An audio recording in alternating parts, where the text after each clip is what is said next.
ফিরে এলাম বিরতির পর, চোখ রাখবো অন্যান্য খবরে। ক্রমশ বাড়ছে মাথাচাড়া দিয়ে ডেঙ্গুর থাবা।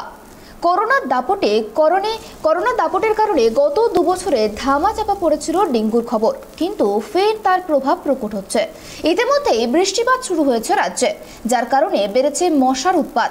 এবার থাবাস্থল হাওড়া, দেখুন। হাওড়ায় ক্রমশ চড়া হচ্ছে ডেঙ্গুর থাবা। আক্রান্তের সংখ্যা বাড়ার সাথেই পাল্লা দিয়ে বাড়ছে ডেঙ্গুতে প্রাণহানি। এবারে হাওড়া পুর নিগমের 8 নম্বর ওয়ার্ডের বেলগাছিয়া এফ রোডের বাসিন্দা 11 বছরের শুভম সরকারের ডেঙ্গুতে মৃত্যুর অভিযোগ পরিবারের। যদিও হাসপাতাল থেকে এখনো পর্যন্ত পরিবারের হাতে তুলে দেওয়া হয়নি ডেথ সার্টিফিকেট। এলাকার মানুষের অভিযোগ, আগে নিয়মিত সাফাই না হলেও এই ঘটনার পর থেকেই এলাকায় নিয়মিত সাফাই ও ডেঙ্গু নিয়ন্ত্রণের কাজ শুরু করেছেন পুরকর্মীরা। স্থানীয় বাসিন্দাদের আরও অভিযোগ, সামনের বড় রাস্তায় সাফাইয়ের কাজ করলেও তাদের এলাকা নয় বলে রাস্তার দুপাশের গলিতে সাফাই কাজ করতো না পুরকর্মীরা। মাস দেখ হচ্ছে, এটা জ্বর হচ্ছে, ডেঙ্গু হচ্ছে, নানা রকমই ভাইরাস জ্বর হচ্ছে। এখন তো আমি তো আপাতত 4 জনকে নিয়ে গেলাম। মৃত্যু খবর, একজনই তো মারা গেছে, বাচ্চা ছেলেটা। কতটা আতঙ্কের মধ্যে রয়েছে? সবাই আতঙ্কই আছে। পরিষ্কার পরিচ্ছন্ন হচ্ছে, ওই মায়ের সাইজে যখন যেরকম ইচ্ছে হলে এরকম ব্যাপার, যখন প্রয়োজন পড়ছে হচ্ছে। কিছু একটা হলে তাহলেই হচ্ছে, না এলে না। নিয়মিত বলে না কি চাইছেন আপনারা? পরিষ্কার পরিচ্ছন্ন চাইছে, আর কি চাইবো।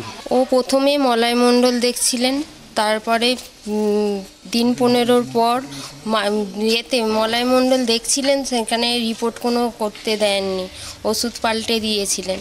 তারপর মাতৃসদনে যান, সেখানে রিপোর্ট করান।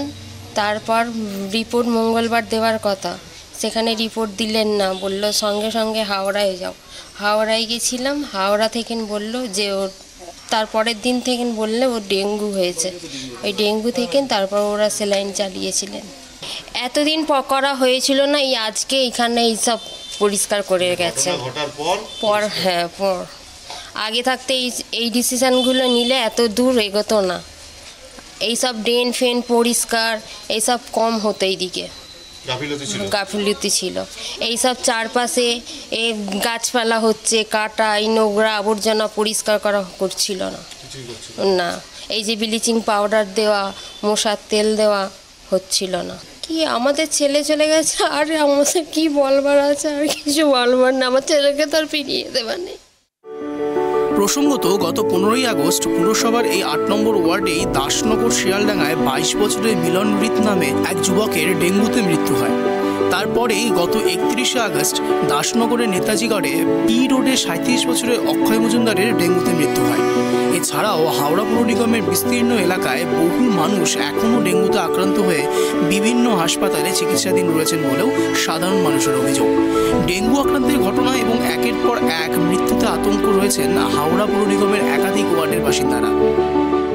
আগামী সোমবার থেকে আমরা একটা টিম তৈরি করছি, যে টিমটায় আমি নিজে থাকব, এবং প্রত্যেক দিন সকালবেলা একটা টাইম আমি প্রতিটা ওয়ার্ডে ভাগ করে গোটা হাওড়া আগামী 2-3 সপ্তাহ আমি নিজে পার্সোনালি একটা একদম প্রত্যেকটা ওয়ার্ড, এরকম নয় যে 8-এ হচ্ছে বলে আমরা 8-এ যাব, কি 15-এ হয়েছে বলে 15-এ যাব। আমরা একটা রুটিন করে আমাদের ফুল টিম, যেখানে আমার কনজারভেন্সি সুপারভাইজার থাকবে, আমাদের হেলথের ওএসডি থাকবেন, আমি নিজে ব্যক্তিগতভাবে থাকব। এছাড়া আমাদের ওই সময় যারা রেগুলার ক্লিনার, যারা কনজারভেন্সির রেগুলার যারা ড্রেন ক্লিনিং বা এই অ্যাক্টিভিটির সঙ্গে জড়িত, plus house to house, plus sprayman, এই ফুল টিমটা আমরা এই আগামী মানডে থেকে কালকে আমরা একটা প্ল্যান আমরা চক আউট করে নিচ্ছি, কীভাবে আমরা পুরো হাওড়া ঘুরবো। তো আমি নিজে ব্যক্তিগতভাবে এটা আমরা একটা করব, এটা আজকে আমরা একটা সিদ্ধান্ত নিয়েছি। এছাড়াও সুডা থেকে আমাদের প্রচুর সাপোর্ট দেওয়া হয়েছে এবং হচ্ছে, তাদের এন্টোমোলজিস্টরা রেগুলার ভিজিট করছেন এখন হাওড়াতে। এছাড়া আপনারা জানেন যে সুডার নির্দেশ মতো আমাদের হাওড়া ডিস্ট্রিক্ট অ্যাডমিনিস্ট্রেশন থেকে আমাদের প্রায় 7টা বোরোতে 7 জন ডেপুটি ম্যাজিস্ট্রেট লেভেলের অবজারভার আমাদের দেওয়া হয়েছে, যারা এই 7টা বোরোকে প্রত্যেকে এক একটা বোরো তাদের দায়িত্ব দিয়ে তারাও আমাদের সঙ্গে থাকছেন এবং তাদের ফাইন্ডিংসও তারা আমাদের বলছেন।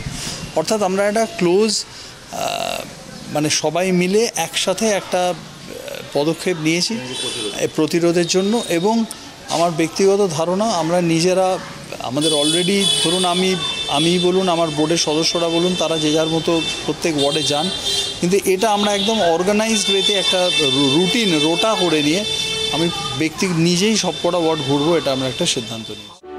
যদিও পুর নিগমের পক্ষ থেকে জানানো হয়েছে ইতিমধ্যেই ডেঙ্গু সংক্রমণ রুখতে অতিরিক্ত কর্মী নিয়োগ করা হয়েছে সাফাই বিভাগে। পাশাপাশি মশার লার্ভা ধ্বংস করতে অতিরিক্ত লার্ভিসাইড অয়েল স্প্রে করার জন্য অতিরিক্ত লোকবল নিয়োগ করেছে হাওড়া পুর নিগম। আগামী দিনে হাওড়া পুর নিগমের 50টি ওয়ার্ডে নিজেই ঘুরে সরজমিনে পরিস্থিতি খতিয়ে দেখার পরিকল্পনা নিতে চলেছেন হাওড়া পুর নিগমের মুখ্য প্রশাসক। হাওড়া থেকে প্রসেনজিৎ অধিকারী রিপোর্ট।